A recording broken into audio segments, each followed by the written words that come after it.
Boston was the scene of two struggles in the fall of '75, one major league.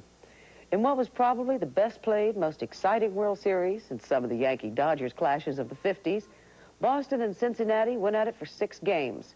Then Carlton Fisk's home run in Fenway Park forced Boston into a 7th game, which it lost. Boston got forced more than once that fall. Busing to desegregate the public schools had begun in Boston the year before. It was bitterly opposed by most whites and unpopular with many blacks. There were ugly incidents, and nearly 1/4 of the students did not attend school all year. Now, in September of '75, the predominantly white sections of Charlestown and South Boston are gearing up for massive resistance. 600 National Guardsmen and 1,600 state troopers and local police are on duty to oversee the transfer of 26,000 students. Most of the buses appear to be about half empty. They're accompanied by police on motorcycles. There is just a massive police presence here outside the school. State troopers lining the way. They're wearing helmets. Bettina Gregory, ABC News in South Boston. Police trying to hold him back. You got bricks coming at your bus. It was just like a nightmare. Willie Wilkerson was a junior at South Boston High School that September. The images was like, nigga go home holding up signs and different things. Getting inside the school, it's like going to a prison that you have to, be searched, have to go through metal detector. It goes off. Trying to get to school is like going through an obstacle course. Anti-busing groups had worked for a year building momentum for their side, and so despite a massive presence of police in riot gear, South Boston broke out in violence on September 8th.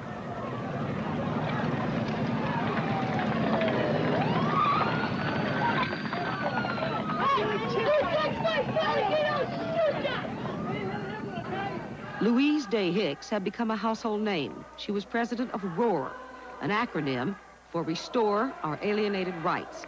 And she was a driving force in the anti-busing movement. A very sad day. A sad day for the children of Boston, and a sad day for Boston.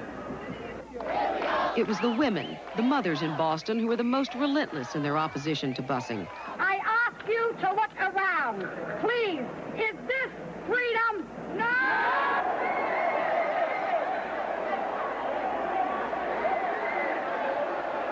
Pat Russell was president of Charlestown's branch of ROAR. They called themselves the Powder Keg.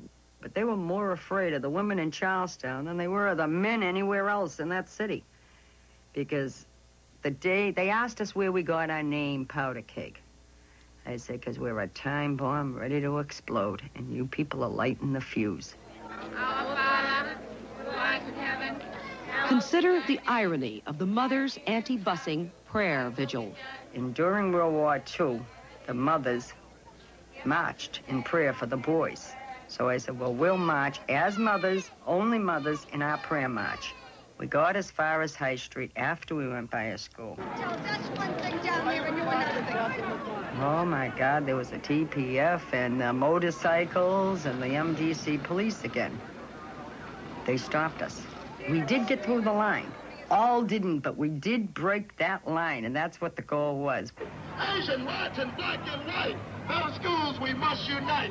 The other side was equally adamant that Boston schools would integrate and bus if that's what it took. Thomas Atkins was president of the NAACP in Boston. They continued to be misinformed by people they trusted. Because if we keep yelling at the bus, if we keep throwing rocks at these buses and pulling our kids out of the school, people will give up and this desegregation thing will go away. Never did. By the second week of school, there was less violence, and so by mid-September, most of the National Guard went home. The police stayed.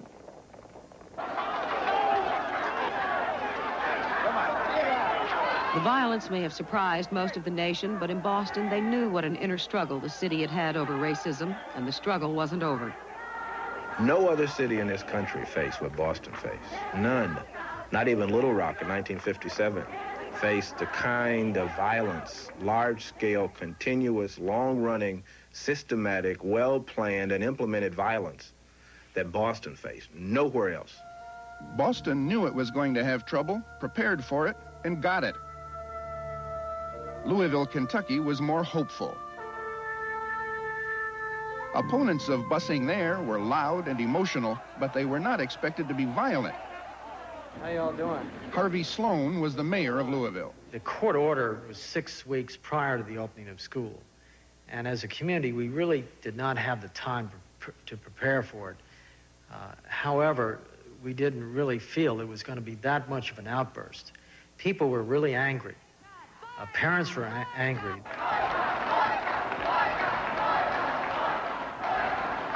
On September 3rd, the concerned parents of Louisville called for a boycott. United will never be defeated. Dottie Priddy was a leader of the protest. I don't think anyone had any notion at all of fighting, burning buses, or doing some of the things that we heard Boston was doing, because we knew that other people had been doing it. We knew that Boston had been doing it. We knew they had had some problems in some other cities, but we didn't see ourselves doing that at the time. On Friday, September 5th, peaceful protest turned into pitched battle. We are in a war, and we're going to win this one.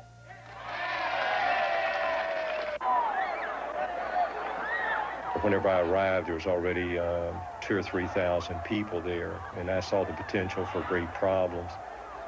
Jefferson County Police Chief Russell McDaniel. There was at least 2 or 3 occasions where we were totally out of control in terms of controlling the crowd and the violence that was going on there. Jefferson County Police Chief Russell McDaniel turned the situation at Valley High School out of hand. They turned a vehicle over in Dixie Highway and set it on fire. When the crowd turned to violence, they injured a 11-year-old child. We had 6 officers on the ground at one time, and we couldn't get medical help for them. Nobody could get in or nobody could get out. Officer Michael Doughty lost an eye. I believe a lot of officers had problems understanding why we were the object of the attack. The fury and the savagery of the unexpected violence stunned even the police. The police officers were struggling, so one of them came to me with tears streaming down his cheeks. And he had seen his aunt and uncle and a group of protesters that was throwing objects at him. He was in riot gear. They probably didn't recognize him, but he recognized his aunt and uncle, and he said it's reached that point. A federal judge banned further demonstrations. The order was ignored. 100 people were injured, more than 400 arrested. 1,000 National Guardsmen were called in, and state troopers were assigned to ride the buses. Rodney Swain was a junior in high school. And one time I remember coming home and we thought we saw some people with guns aiming at the bus driver, and everybody ducked. And if that's not a fright for a youngster, you know. Inside the schools, no violence, lots of tension. We would never walk the halls in singles. We would try to walk the halls in 2s or 3s because we had to protect ourselves. And that's the only way that we felt comfortable. Louisville had shocked itself. The violence ebbed quickly. The ban on demonstrations was observed. By September 17th, the National Guard was gone and the schools went back to work. The brand new principal at Southern High School was James Birch. I realized that my job was on the line, that I had to make this work. It didn't make any difference what my personal feelings were. I had a professional responsibility. So, busing was established, and the tentative coming together of the children began. Ann Shively was a 4th grader. At first, we did kind of stay to ourselves because we didn't know. We weren't used to being around, white children. They weren't used to being around us. So we sat at our own table, and they sat at their own table. And we interacted with each other, and they did the same until eventually we just slowly started to come together.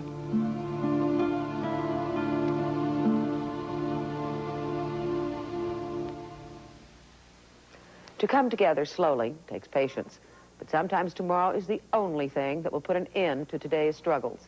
And sometimes not even tomorrow is enough. Come back to the autumn of 1975, to the outward legacy of the inner struggle. Our World continues in a moment.